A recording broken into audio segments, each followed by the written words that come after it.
Trabalhar 6 dias na semana para ter só um dia de descanso. Esse modelo, conhecido como escala 6 por 1, é muito utilizado na indústria e no comércio. Para o trabalhador, ter só um dia de folga dificulta no tempo de relação com a família, nas horas de lazer ou se dedicar a um curso, um hobby específico que seja. O fim da jornada 6 por 1 começou no debate virtual, quando o influenciador Rick Azevedo mostrou um pouco da rotina dele dentro de uma farmácia, que impedia que ele tivesse qualidade de vida. A discussão ganhou força e fez com que ele criasse o movimento VAT. É o movimento Vida Além do Trabalho. Nas eleições de outubro desse ano, o Rick Azevedo foi eleito vereador pelo Rio de Janeiro, com quase 30 mil votos. Ele também influenciou a colega de partido, a Erika Hilton, a propor uma PEC, proposta de emenda à Constituição, na Câmara dos Deputados, pedindo a extinção dessa jornada. Aqui é lugar de fazer lei. A bandeira ganhou engajamento e conta com mais de 130 assinaturas. Parte da extrema-direita se mostra crítica à mudança, estimulando o pânico com o discurso de que, com a redução da jornada de trabalho, pode aumentar o desemprego, a inflação e criar estagnação econômica. Para os trabalhadores, é uma chance de discutir algo tão caro à vida das pessoas: a gestão do próprio tempo e a dignidade. Quarta-feira, 13 de novembro de 2024.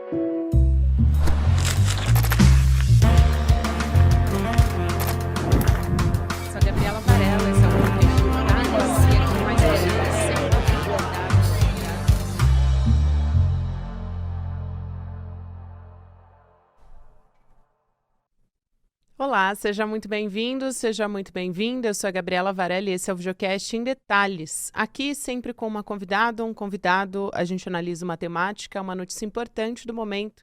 A gente vem conversando aqui no ICL Notícias a respeito da proposta de emenda constitucional para acabar com a escala 6 por 1, que é aquela que você trabalha 6 dias e descansa só um, tem só um dia de descanso. Eu vou conversar com o jornalista Carlos Juliano Barros a respeito disso.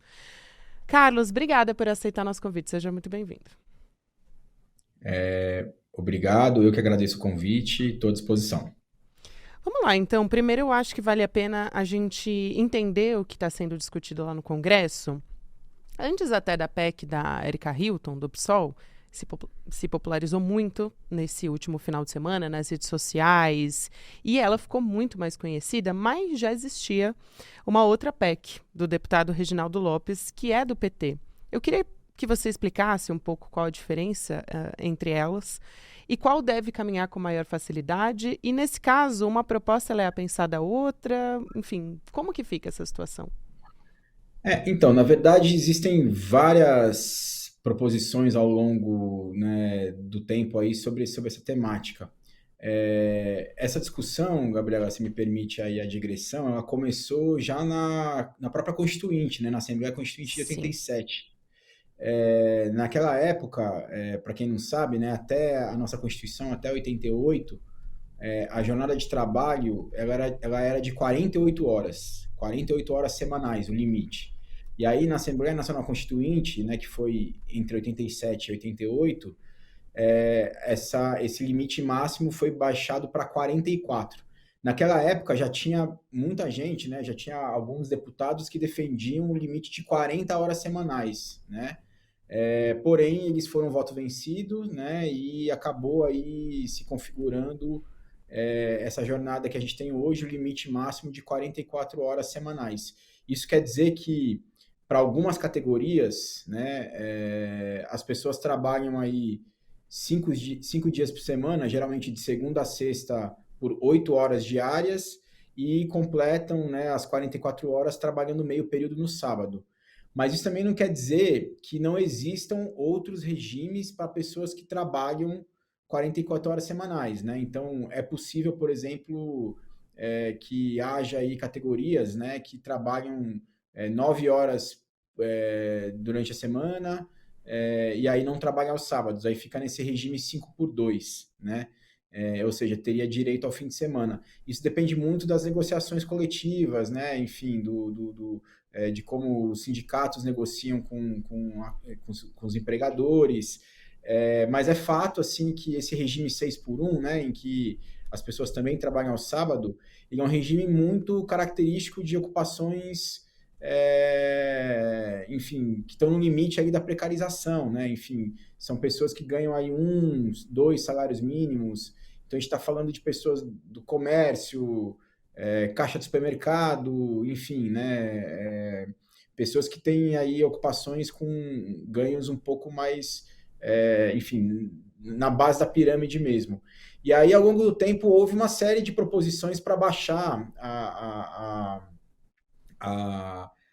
o limite de jornada, né? Na verdade, a redução de 44 para 40 sempre foi uma bandeira das centrais sindicais, né? Assim, a gente às vezes se esquece disso, mas essa é uma discussão que vem sendo feita há bastante tempo, né? Então, as centrais sindicais há bastante tempo defendem a redução da jornada de trabalho semanal de 44 para 40 horas. Houve já existem diversas proposições aí no Congresso Nacional. Tem uma também do próprio Paulo Paim, né? Do senador Paulo Paim, do PT do Rio Grande do Sul. Ele também tinha uma proposta que chegou a ser arquivada em 2022, uma PEC, né, que chegou a ser arquivada em 2022, depois foi reaberta, que também defendia uma redução, salvo engano, uma redução imediata para 40 horas e depois uma redução gradual, né, com o passar do tempo, para 36 horas semanais. Então é isso, assim, na verdade essa PEC da Erika Hilton, ela ainda não foi nem apresentada, né? Isso é uma coisa que precisa ficar claro, assim, ela não está tramitando ainda, né? A Erika Hilton está tentando coletar as 171 assinaturas necessárias para iniciar a tramitação da PEC, né? E a partir daí tem a tramitação de passar pelas comissões, enfim. É muito difícil prever se dessa vez, né, essa matéria teria um andamento mais rápido, né? Teria um andamento mais célere do que das outras vezes. Mas, evidentemente, que pressão social, cobrança, né, enfim, ajuda a acelerar o processo. Vale a pena dizer que, enquanto a gente está gravando, que é nessa terça-feira à tarde, são 134 assinaturas coletadas, mas ainda pode aumentar até o final do dia. Enfim, a gente continua acompanhando porque precisa chegar a 171 assinaturas, né? 1/3. Isso. Então, eu acho que vale a pena dizer também, trazer uma comparação em relação a outros países, né? Até saíram algumas pesquisas por conta justamente de estar tão popularizado esse tema e tão em pauta. Se levantou a questão de como os outros países, né, trabalham, qual é o regime de média de horas semanais, e o Brasil tem uma das maiores médias de horas semanais trabalhadas, segundo a Organização Internacional do Trabalho. E aí eu pergunto por que a nossa escala é tão precarizada em relação aos padrões internacionais. Até o próprio vice-presidente Geraldo Alckmin se pronunciou a respeito disso. O governo demorou um pouco até para falar a respeito disso. O ministro do Trabalho fez um pronunciamento, chegou a ser muito criticado por setores da esquerda, e o Alckmin diz que a redução da escala é, de fato, uma tendência mundial. Então, queria te ouvir sobre isso. Então, sem dúvida, o Brasil é um país onde se trabalha muito, né? Com certeza absoluta. Se a gente pegar aí padrões internacionais, né? Existem várias bases de dados para tentar fazer essas comparações. Uma base de dados importante também é da OCDE, né? O Brasil não faz parte da OCDE, mas, enfim, lá na OCDE também é possível pegar alguns dados para fazer algumas comparações. Então, assim, o Brasil está em linha aí com países como México, Costa Rica, né? Que são países também em que existe aí uma carga horária muito alta, muito intensa de trabalho. Então, aí, assim, na verdade, existem várias explicações para isso, né? Enfim, mas... acho que a explicação mais comum, ou pelo menos a explicação mainstream aí dos economistas, né, é a de que o Brasil é um país de baixa produtividade do trabalho, né? Então, isso de fato é verdadeiro mesmo, é uma constatação. Se a gente pegar, por exemplo, dados lá da FGV, né, do IBRE, que tem um observatório da produtividade do trabalho, a produtividade do trabalho no Brasil cresce a taxas muito baixas, né, nos últimos 40 anos. Assim. Então, faz quase 4 décadas que a nossa produtividade cresce uma velocidade muito lenta. Então, assim, do ponto de vista econômico, né, assim, isso ajuda a explicar por que países mais desenvolvidos, né, têm jornadas mais baixas, né? Porque a produtividade do trabalho é maior, ou seja, as pessoas precisam trabalhar menos tempo para gerar a mesma quantidade de riqueza, né? Isso tem a ver muito com investimento, com grau de tecnologia, né? Enfim, com grau de instrução da população, né? Então, se a gente pegar países, sei lá, Alemanha, ou país da Escandinávia, né? Que tem aí cargas de trabalho bem mais baixas, isso também se reflete na questão de que esses países têm nível de escolaridade médio da população muito maior e taxas de investimento na economia muito maior. Você consegue capacitar melhor a mão de obra. Enfim, e isso também tem um pouco a ver com a nossa história, assim, né? O Brasil é um país de mão de obra barata, né? Enfim, como os países da América Latina de forma geral, como os países do Sudeste Asiático também sempre foram, né? Enfim, isso está mudando de uns tempos para cá, né? Mas essa é a discussão mais tecnicista, digamos assim, mais economicista, né? E eu acho que isso ignora uma série de questões que tem a ver com bem-estar, que tem a ver com saúde mental, com estafa física, e é disso que se trata quando a gente vê esse movimento, né? O VAT, o Vida Além do Trabalho, do agora vereador do Rio de Janeiro, Rita Azevedo, ganhando tanta popularidade, assim. E de fato, assim, eu acho que quando a gente pensa nessa escala 6x1, né, e levando em conta que mesmo com jornadas de trabalho de 44 horas, que é uma jornada bem extensa, né, assim, 44 horas de trabalho é uma jornada bem extensa, se a gente levar em consideração padrões internacionais, sei lá, na França, por exemplo, né, a jornada é de 35 horas, né, enfim, e a França nem é talvez o país que a gente associe né, que tem a melhor produtividade de todos, né? Assim, se a gente comparar, sei lá, com a Alemanha, por exemplo, né? Então, na França, por exemplo, a jornada de trabalho regular é de 35 horas semanais.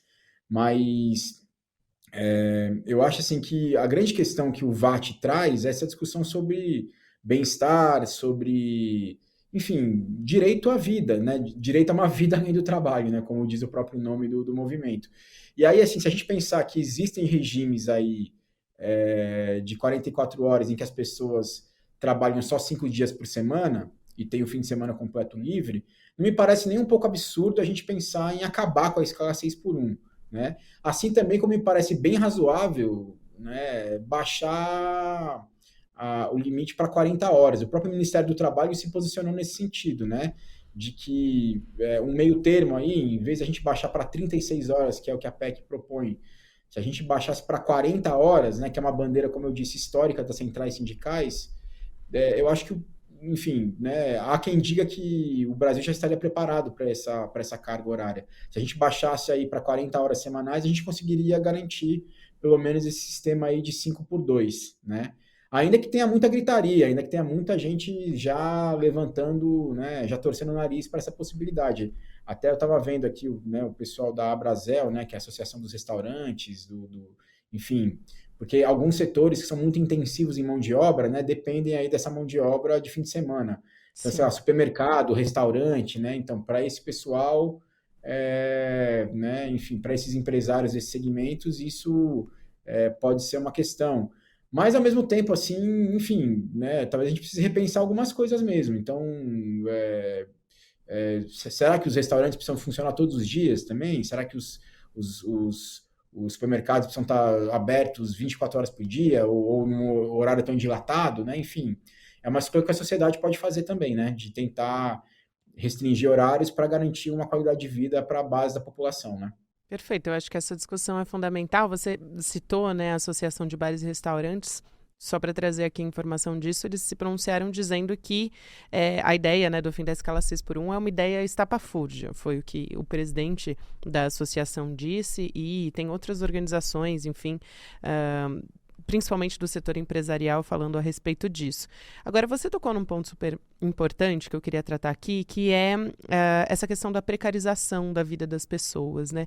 É muito recente, por exemplo, a gente discutiu burnout. Foi só em 2022, a gente está em 2024, mas que a Organização Mundial da Saúde reconheceu a síndrome do burnout como uma doença ocupacional. Quer dizer, ligado ao trabalho, né? E não a outras áreas da vida também, como uma questão de saúde mental, de fato. Então, ter essa discussão, ainda que, é claro, esse projeto, até a Erika Hilton já falou a respeito disso, de que Talvez não seja... essa é a discussão inicial, mas que não é, de fato, o resultado final, né? Assim, de chegar a 36 horas semanais, mas que essa discussão precisa ser feita. Então, que mudança concreta isso teria para a vida das pessoas? E isso recai sobre os mais pobres. Eu acho que isso é fundamental da gente dizer, né? Afeta principalmente quem trabalha no setor de serviços. Sim. Então, eu acho que essa discussão ela é muito oportuna, assim, porque ela traz de volta ao debate público uma discussão central que é né, sobre condições de trabalho, assim, que condições de trabalho os brasileiros, né, vivem, a que condições de trabalho eles estão submetidos. Enfim, isso tem a ver com questão de carga horária, mas tem a ver, sei lá, com questões como, por exemplo, acidentes de trabalho, né? O Brasil é um país em que há muitos acidentes de trabalho, há muitas doenças ocupacionais, né? Então, tudo isso tem a ver com essa discussão sobre meio ambiente de trabalho, saúde e segurança do trabalho, né? A gente está falando aí de pessoas que são da base da pirâmide social, como eu falei, e que, para além de trabalharem 8 horas por dia, né, muitas vezes perdem aí um bom tempo no deslocamento, né, até o trabalho. Então, pega ônibus, enfim, perde aí, sei lá, 1, 2 horas para ir, mais 1, 2 horas para voltar. Quando volta, ainda tem que dar conta do chamado trabalho reprodutivo, que é aquele trabalho dentro de casa, né, cuidar da própria casa, ficar um pouco com os filhos, né, porque essas pessoas, enfim, se a pessoa perde 1, 2 horas para ir, trabalha mais 8 horas, enfim, às vezes até mais porque tem horário de almoço ali, aí depois mais 1, 2 horas para voltar para casa, né? Assim, quanto tempo ela fica com os filhos, né? Enfim, a gente acho que naturalizou, assim, ao longo de muito tempo, essa ideia de que eu escrevo muito sobre isso na minha coluna, né? Essa ideia do culto ao trabalho, né? Essa ideia do culto ao trabalho duro é uma coisa que ela é muito forte, assim. Esse culto do trabalho duro, ele é uma coisa que vai, né? Ele perpassa aí vários espectros ideológicos, vai da esquerda à direita, né? Se a gente lembrar, por exemplo, na entrada de Auschwitz, dos campos de concentração de Auschwitz, você tinha uma frase lá que era, né, só o trabalho liberta, né? E se a gente pensar, sei lá, né, enfim, nos mitos lá da União Soviética, no Stakhanov, né, que era um operário que trabalhava pra caramba e tirou não sei quantas toneladas de carvão num só dia, né? Também havia esse culto ao trabalho duro, né? O culto ao trabalhador pesado, né? Enfim, então isso é importante que se diga, é uma coisa que vai da esquerda à direita, né? Essa ideia de que só o trabalho liberta, só, né? Deus recompensa quem... como é que é? Deus ajuda quem cedo madruga, né? Isso está inclusive no nosso imaginário, mas a gente precisa de fato prestar atenção para esse lado B, né? Para esses efeitos colaterais.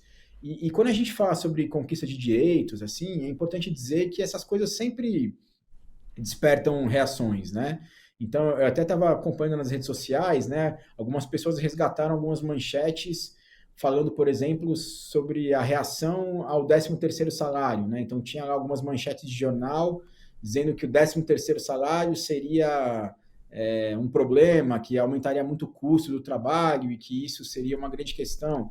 Se a gente pensar até um pouco mais recentemente com a PEC das domésticas, que tem, né, que é de 2013, ou seja, tem apenas 11 anos, até 2013 as empregadas domésticas não tinham os mesmos direitos de todos os outros trabalhadores no Brasil, né? E, assim, o que é uma herança escravagista, né, escrachada, assim, né? Ou seja, e naquela época também, se vocês pegarem os jornais da época, vocês vão ver que muita gente dizia isso, não, a gente não pode estender os mesmos direitos para as empregadas domésticas porque isso vai gerar um desemprego, né, ou vai gerar muita informalidade, né? Ou seja, esse discurso sempre aparece, né? Assim, e ele sempre vai existir.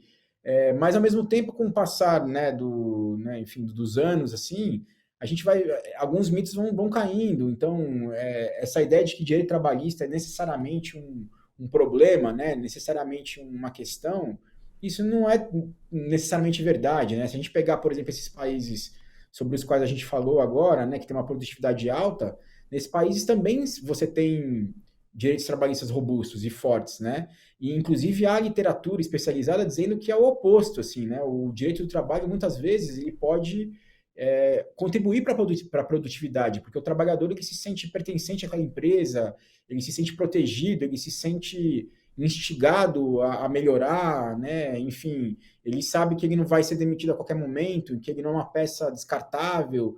Então, se muita gente destaca só o lado negativo disso, isso gera acomodação, isso gera custo, isso gera entrave, tem um outro lado também disso, né? Que, pelo contrário, assim, num ponto ótimo, o direito do trabalho ele pode, inclusive, aumentar a produtividade, ele pode, inclusive, melhorar o ambiente de trabalho, né? Também lá no começo da nossa conversa, você citou a Constituinte, eu acho muito importante porque ali se falava de licença maternidade e licença paternidade e o que uma parte dos deputados diziam, e uma parte deles inclusive ligado ao lobby empresarial, que ia quebrar as empresas, que era impossível ter licença maternidade, que isso era, na verdade, um preconceito contra as mulheres, que o mercado de trabalho ia quebrar. Então, tudo isso, todo o direito trabalhista um dia parece que já foi considerado uma proposta radical por empresários, ou enfim, por esses setores. Eu queria te ouvir a respeito disso também.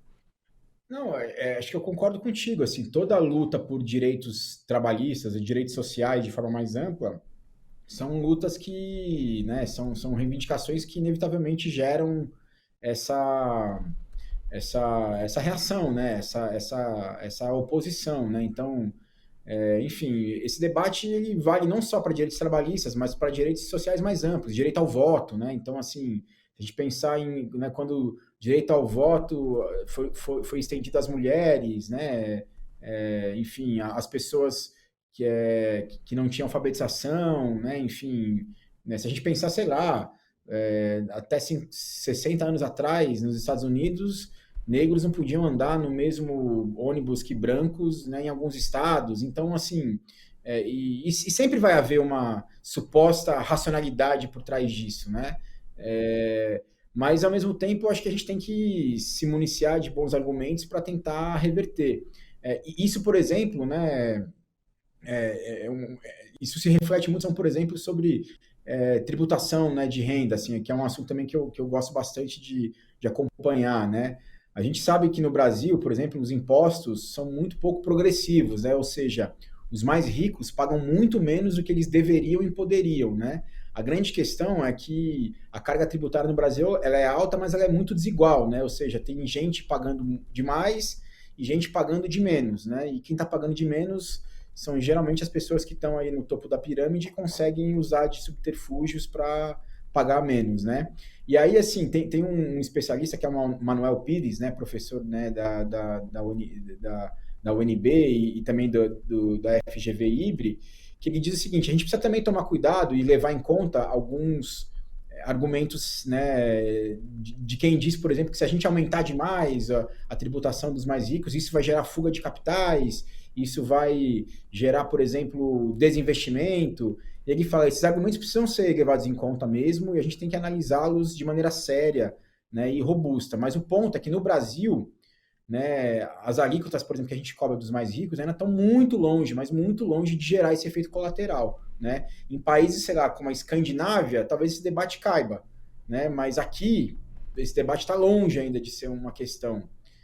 Então é isso, assim, acho que a gente tentar ouvir os argumentos, entender até que ponto esses argumentos procedem ou não, e tentar pensar na construção de uma legislação e de um marco regulatório que preze pela qualidade de vida, principalmente das pessoas que estão, né, na base da pirâmide. Nesse caso do regime 6x1, me parece um exemplo clássico, assim, né? Assim, eu acho que garantir um fim de semana completo para as pessoas é um pleito bem razoável, né? Assim, eu até estava lendo também ontem uns artigos de pessoas dizendo não, isso é populismo, isso é ir contra a economia básica, porque isso vai gerar, como eu disse, né, a gente vai aumentar a improdutividade do trabalho, não é assim que as coisas se resolvem, a gente precisa melhorar a educação da população brasileira, e aí com isso a gente aumenta a produtividade, e naturalmente as coisas caem.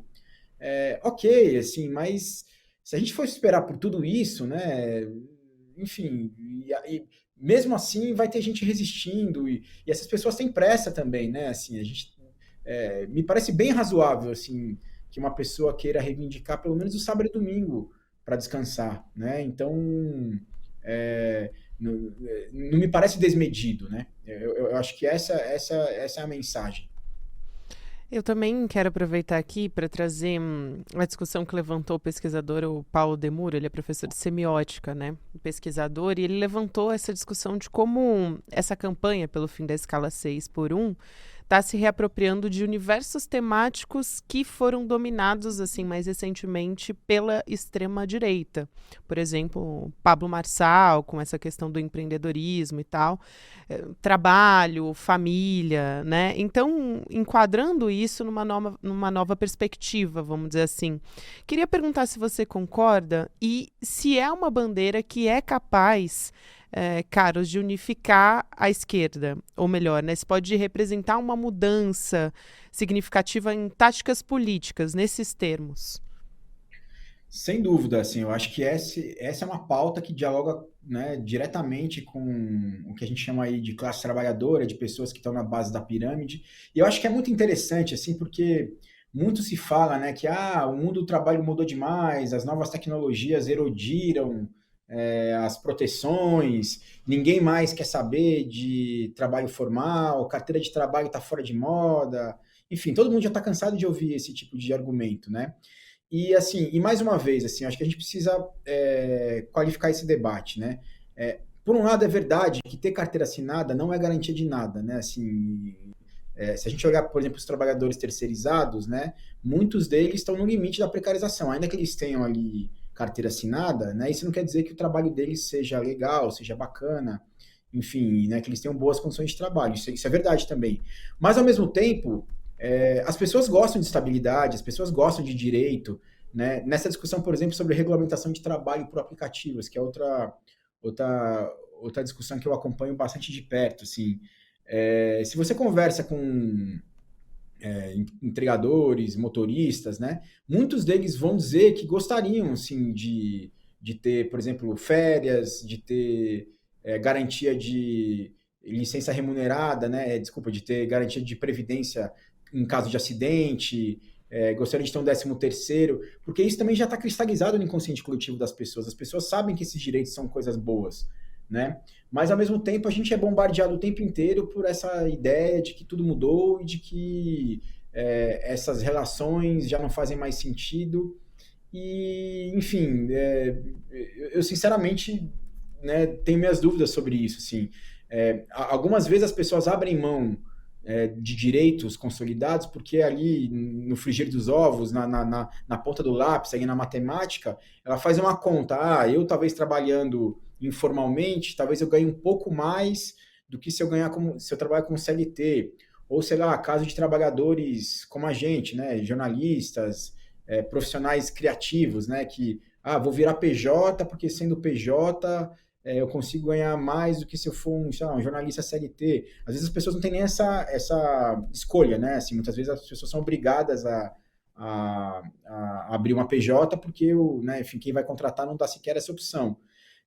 Mas, assim, as pessoas gostam de estabilidade, as pessoas gostam de ter um sentimento de que elas têm uma previsibilidade sobre a vida delas, né?